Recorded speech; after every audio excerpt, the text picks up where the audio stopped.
Hello friends, KVS PRT में हिंदी के 10+20 = 30 questions आएंगे। इसलिए आप हिंदी को भी बहुत अच्छे से तैयार करें, क्योंकि इसमें पूरे के पूरे मार्क्स भी लाए जा सकते हैं अगर अच्छे से प्रिपरेशन की जाए तो। चलिए संज्ञा के बारे में देखते हैं। संज्ञा क्या होता है? किसी व्यक्ति, प्राणी, वस्तु अथवा स्थान अथवा भाव आदि को संज्ञा कहते हैं।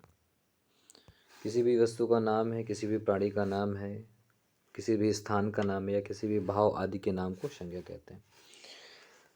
संज्ञा 5 प्रकार की होती है।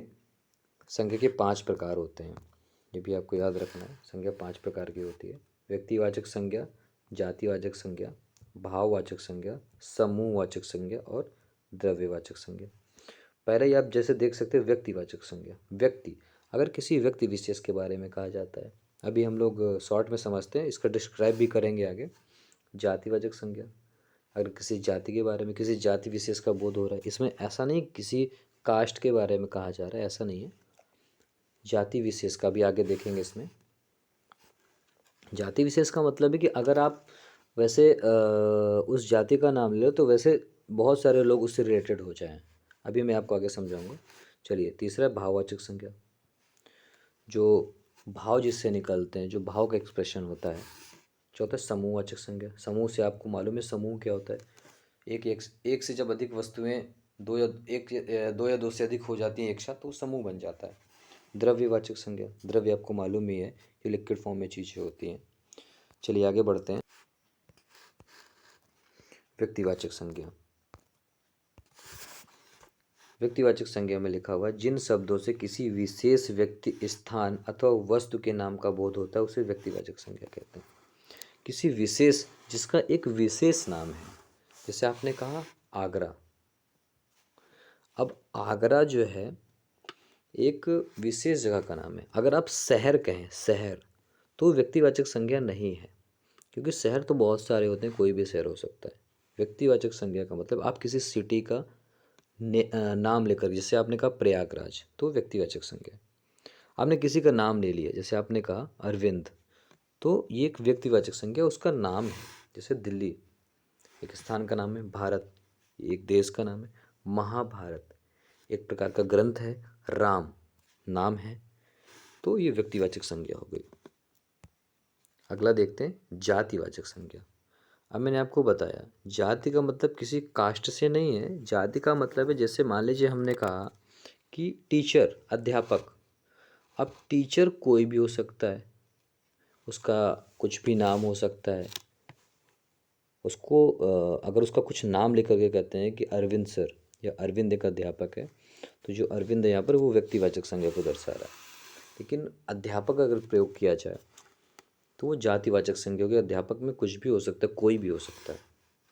देखते हैं जातिवाचक संज्ञा, जिस शब्द से किसी प्राणी या वस्तु की समस्त जाति का बोध हो जाता है उन शब्दों को व्यक्ति। जैसे आपने कहा कुत्ता, डॉग, तो उससे पूरी उसकी जाति का बोध हो गया। अब वो कोई भी कुत्ता हो सकता है, उसका कुछ नाम भी पर्टिकुलर लोग रखा देते हैं, नाम भी हो सकता है। तो जैसे पहला एग्जाम्पल हिरन, घोड़ा, अध्यापक, पहाड़, नदी, बच्चा, मनुष्य, वृक्ष इत्यादि, जिससे जाति का बोध होता है। भाववाचक संज्ञा में आते हैं। इसमें लिखा हुआ है भाववाचक संज्ञा। भाव का मतलब आप समझते हैं, जिससे किसी चीज़ का भाव निकल के, फीलिंग निकल के है। जिन शब्दों से किसी प्राणी या पदार्थ के गुण, भाव, स्वभाव या अवस्था का बोध होता है उन्हें भाववाचक संज्ञा कहते हैं।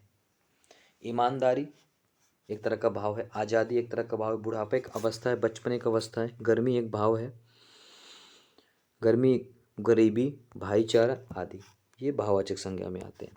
समूहवाचक संज्ञा में आते हैं।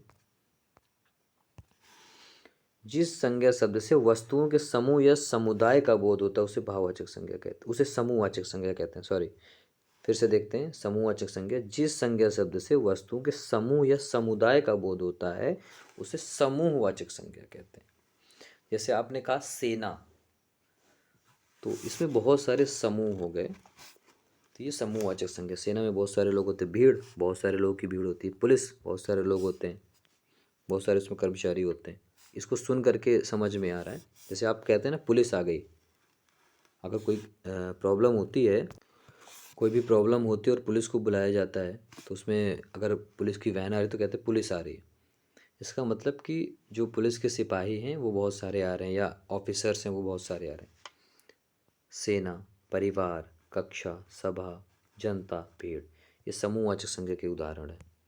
अगला देखते हैं द्रव्यवाचक संज्ञा। द्रव्य से आप अंदाजा लगा सकते हैं कि किसी संज्ञा शब्द से किसी द्रव्य का बोध होता है तो द्रव्यवाचक संज्ञा कहते हैं। किसी पदार्थ का बोध होता है, जैसे पानी है, लोहा है, तेल है, घी है, दाल इत्यादि। ये रही संज्ञा के बारे में। आगे बढ़ते हैं, सर्वनाम की परिभाषा देखते हैं। सर्वनाम होता क्या है? सर्वनाम बहुत ही ज़्यादा आसान है। अगर इसको समझना है तो सिर्फ आपको ये समझना है कि जब संज्ञा शब्दों के स्थान पर संज्ञा शब्दों का प्रयोग ना करके किसी दूसरे शब्द का प्रयोग किया जाता है तो उन्हें सर्वनाम कहते हैं।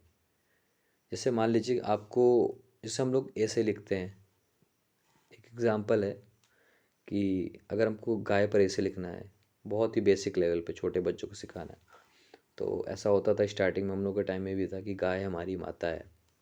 फिर उसके बार बार नहीं लिखेंगे गाय की एक पूँछ होती है, गाय के 4 पैर होते हैं, गाय की 2 सींग होती हैं, ऐसा नहीं लिखते। ऐसे लिखते हैं कि गाय को हम लोग माता मानते हैं, उसकी एक पूँछ होती है, उसके 4 पैर होते हैं, उसकी 2 सींगें होती हैं, उसकी 2 आँखें होती हैं, ऐसे यूज़ करते हैं।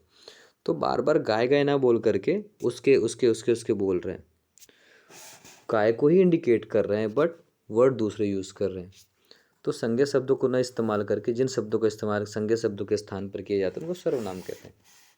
देखें सर्वनाम की परिभाषा। संज्ञा के स्थान पर आने वाले शब्दों को सर्वनाम कहते हैं, जैसे तुम, हम, आप, उसका आदि।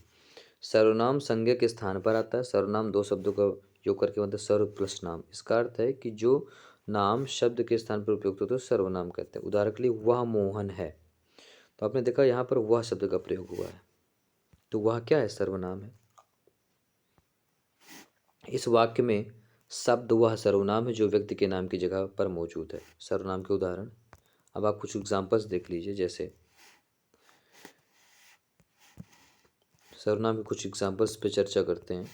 मैं लिखना पसंद करती हूँ। मैं यहाँ पर सर्वनाम हो गया। मुझे संगीत बहुत पसंद है, मुझे यहाँ पर सर्वनाम हो गया। वह कल अपनी माँ के साथ बाजार जाएगी, ऐसे ही करके। उसने, मेरे, हम, तुम,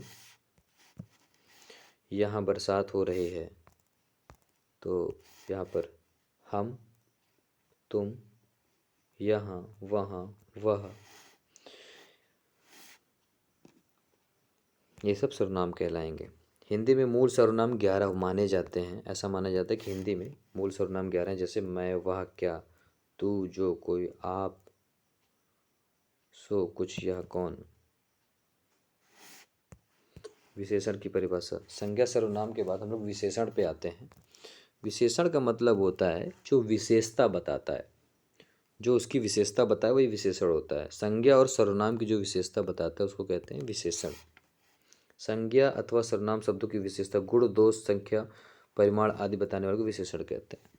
गुण का मतलब उसकी अच्छी चीज़ें, दोष का मतलब उसकी बुराइयाँ, गुण का मतलब उसकी अच्छाइयाँ, दोष का मतलब उसकी बुराइयाँ, संख्या का मतलब मालूम ही है कि कितने नंबर में है, परिमाण आदि बताने वाले शब्द विशेषण कहते हैं। जैसे बड़ा, काला, लंबा, दयालु, भारी, सुंदर, कायर, टेढ़ा मेढ़ा, एक, दो आदि। जैसे आपने बताया कि राम एक आदमी है, ठीक है, तो आपने कहा उसमें कि राम एक लंबा आदमी है, तो राम की जो विशेषता बताई जा रही है वो लंबा लंबा के रूप में बताई जा रही है, तो लंबा वर्ड जो होगा वो विशेषण हो जाएगा। विशेष, विशेष से क्या होता है? जिस संज्ञा तो सर्वनाम शब्द की विशेषता बताई जाती है वो विशेष कहलाता है। जैसे इसमें उदाहरण दिया कि गीता सुंदर है, इसमें सुंदर, सुंदर क्या है? गीता सुंदर है, तो गीता के बारे में बताया जा रहा है वो सुंदर है, तो गीता की विशेषता बताई जा रही है, तो सुंदर जो हो गया वो हो गया विशेषण। सुंदर वर्ड हो गया विशेषण। और इसमें किसकी किसकी विशेषता बताई जा रही है? गीता की, तो जिसकी विशेषता होता है वो विशेष कहलाता है। ठीक है, नेक्स्ट देखते हैं विशेषण के प्रकार। विशेषण के भेद, विशेषण के प्रकार। विशेषण 4 प्रकार के होते हैं: गुणवाचक विशेषण, परिमाणवाचक विशेषण, संख्यावाचक विशेषण, संकेतवाचक अथवा सार्वनामिक। अब सबसे इम्पोर्टेंट चीज़ वचन। वचन पे आते हैं, वचन और उसके प्रकार। वचन की परिभाषा क्या होती है? वचन की डिफिनीशन होती है, यहाँ पर मिसप्रिंट है। वचन की संज्ञा लिखा, वचन की परिभाषा होना चाहिए। जिस शब्द के कारण हमें किसी व्यक्ति, वस्तु, प्राणी, पदार्थ आदि के एक अथवा एक से अधिक होने का पता चलता है उसे वचन कहते हैं। वचन का मतलब होता है कि कोई ऐसे शब्द का प्रयोग हुआ जिससे आपको ये पता चल जाए कि कोई वस्तु है या कोई प्राणी है या कोई पदार्थ है, वो इन तीनों में से या किसी में से जैसे कोई वस्तु है, कोई व्यक्ति है, कोई स्थान है, कोई प्राणी है, कोई पदार्थ है, तो वह एक है या एक से ज़्यादा है, इसका अगर आपको पता चल जाए तो आपको पता चल जाएगा कि उसका क्या वचन है। वचन दो तरह के होते हैं हिंदी में, एक वचन और बहुवचन। बट संस्कृत जब आप पढ़ेंगे तो उसमें तीन वचन आपको मिलेंगे, एक वचन, द्विवचन और तीन वचन। बट हिंदी में आपको दो वचन मिलेंगे, एक वचन और बहुवचन। एग्जाम्पल से समझते हैं। लड़का खेलता है, इसमें देखिए लड़का खेलता है, इसका मतलब है कि एक लड़का है वो खेल रहा है, तो इसमें लड़का है तो ये एक वचन हो गया। लड़के खेलते हैं, अब लड़के में एक से ज़्यादा होंगे, दो भी हो सकते हैं, तीन भी हो सकते हैं, 10 भी हो सकते हैं, कुछ भी हो सकते हैं। तो जब एक से ज़्यादा हो गया तो यहाँ पर हो जाएगा आपका बहुवचन और यहाँ पर हो जाएगा आपका एक वचन।